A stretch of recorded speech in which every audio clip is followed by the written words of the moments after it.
The desert stretched endlessly, its golden sands shimmering beneath the afternoon sun. Heat waves rose from the earth, blurring the horizon where distant mountains seemed to float like faded memories. In this harsh and lonely land lived a little girl named Lily. She was only 5 years old, yet her eyes carried the quiet strength of someone who understood the weight of hunger and survival. Her family lived in a small wooden cabin patched together from scraps, and though their home was humble, it was filled with love.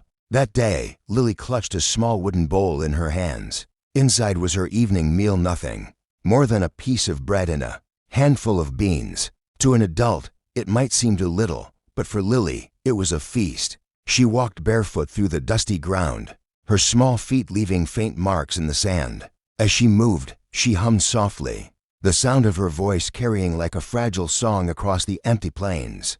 Then she saw him. Standing near the edge of the settlement was a boy. He looked about 7 or 8, but there was something ageless about his silence. He didn't beg, didn't cry, didn't even move. He simply stood there, as if the desert itself had birthed him from its dust. The other villagers avoided him. Some whispered that he was cursed. Others said he belonged to a wandering tribe, one that had vanished long ago into the mountains.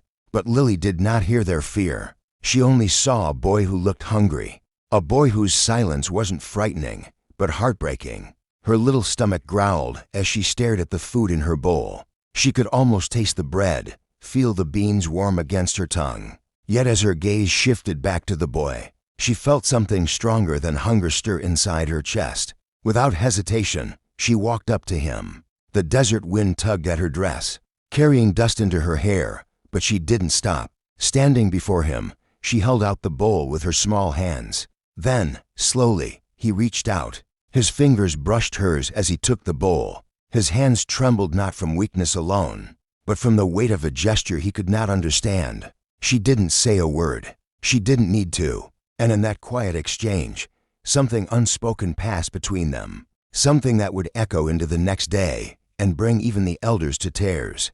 That night, the desert was quiet. The wind whispered softly through the sparse shrubs, and the moon cast a silver glow across the sand. Lily sat by the small fire outside her family's cabin, her hands wrapped around her knees. Her parents were inside, their tired voices murmuring about the struggles of the day, how little food they had left, how tomorrow might bring even less. Yet Lily wasn't thinking about her own hunger. She was thinking about the boy. She had watched from the corner of her eye as he carried the bowl away, disappearing into the darkness. It was a look she couldn't describe, a mixture of pain, gratitude, and something even deeper, as though the meal had touched more than just his empty stomach. Sleep didn't come easily. Lily tossed on her small straw mattress, her mind filled with questions. Who was he? Why was he alone? And why, even though she had gone to bed hungry, did her heart feel so strangely full? The next morning, the sun rose like fire over the horizon, painting the desert in hues of gold and red. Lily's parents sent her to fetch water from a small well at the edge of the settlement. The path was long and dusty, but she skipped along barefoot, humming her little tune. When she reached the well, her heart skipped. He was there. The boy stood quietly, as if waiting.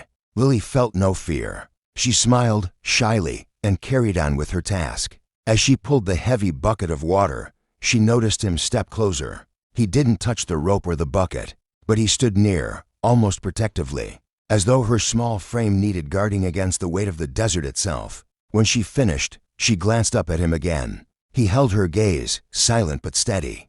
Then, to her surprise, he lifted the empty wooden bowl she had given him the day before, cleaned, polished, and carefully held against his chest. He pressed it to his heart, then lowered his eyes. Lily didn't understand the meaning, but she felt it. Her chest tightened with a strange warmth, a sense that something bigger than her small world was unfolding. She reached out, touching his arm gently, then picked up her water and walked back home. He didn't follow, but she knew he was watching until she disappeared into the distance. That evening, whispers spread across the settlement. Some said the boy had been seen walking toward the mountains. Others claimed the elders of his people had been spotted on the horizon.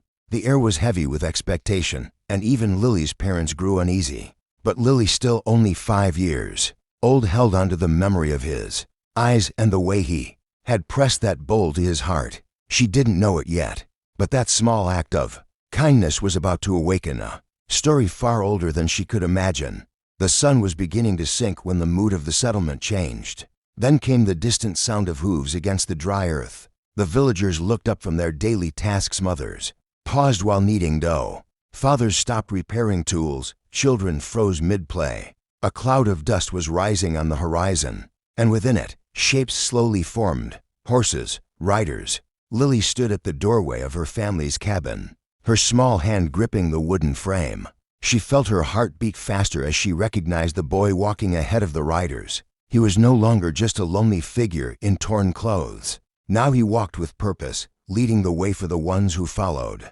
The riders drew closer, and the villagers could see clearly now these were elders of the nearby native tribe.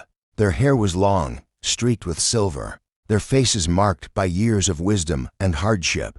They wore traditional garments adorned with beads and feathers, their spears held upright in solemn silence. The air was heavy, almost sacred, as they entered the settlement. The villagers whispered among themselves. Why had the elders come?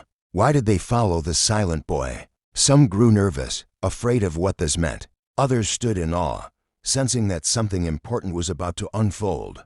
Her bare feet pressed into the dust as she moved toward the boy. He met her eyes as she approached, and in that moment, it was as though the entire crowd had faded away. The desert wind carried only silence between them, a silence that spoke more than words ever could. One of the elders dismounted and placed a hand gently on the boy's shoulder. His voice, deep and calm, broke the silence. "This child," he said, gesturing to the boy, "has carried a story that none of us could imagine. And this girl," his eyes moved to Lily, small and brave among the crowd, "has unlocked what was hidden in his heart."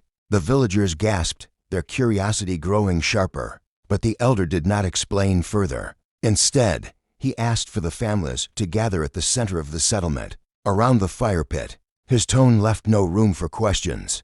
It was a call to witness something far greater than any of them had expected. As the fire was lit and the shadows grew long, Lily stood close to her parents, her wide eyes reflecting the flames. The boy remained at the elder's side, the empty wooden bowl still clutched against his chest like a treasure. She could feel the weight of the moment pressing in, though she could not yet grasp its meaning. Something was coming, something that would bind her life to his forever. The fire crackled in the center of the settlement, its flames dancing against the night sky. Every villager had gathered, their faces lit by the glow, their hearts heavy with questions. The boy stood silently beside the elders, his dark eyes fixed on the ground, the wooden bowl pressed tightly to his chest. Beside him, Lily clutched her mother's hand, though her gaze never wavered from her new friend. One of the elders, the oldest among them, stepped forward. His voice was deep and steady, carrying the weight of generations. "He is not abandoned. He is one of us." A ripple of murmurs ran through the crowd, but the elder raised his hand for silence. "He has not spoken for many moons. His tongue is bound not by choice, but by grief." Lily's heart squeezed at those words. She didn't understand everything, but she understood grief. She had seen it in her parents' eyes during the harsh winters when food was scarce. But the grief the elder spoke of felt deeper, heavier, like a shadow that swallowed the boy whole. The elder continued, his eyes glistening in the firelight. "His family, they were taken from him. A sickness swept through our camp. His mother, his father, his little sister all lost within days." His voice was silenced that day, for he believed that to speak would be to call their names into emptiness. And so, he remained silent. A hush fell over the crowd. Mothers pulled their children closer, fathers bowed their heads. The elder's gaze turned toward Lily. But yesterday, this little one placed food in his hands, a child's portion, freely given. That act pierced through his grief more than the words of many men. For in our ways, sharing food is sacred. It is not only the filling of a stomach, it is the joining of spirits. And though he did not speak, he carried this bowl back to us. He pressed it to his heart, and for the first time in many moons, he allowed us to see his tears. Gasps spread through the villagers. Lily's eyes widened, her small chest rising and falling quickly as she looked at the boy. He stood trembling, his lips pressed tightly together, his eyes shimmering with unshed tears.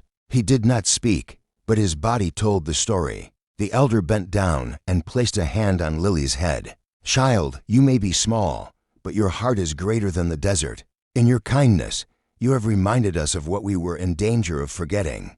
That compassion can awaken even the deepest silence." Lily didn't fully understand the elder's words, but she understood the warmth in his eyes. She looked at the boy again, and for a moment, the firelight seemed to bridge the gap between them. She smiled softly, and though no words were spoken, the promise of something extraordinary filled the air.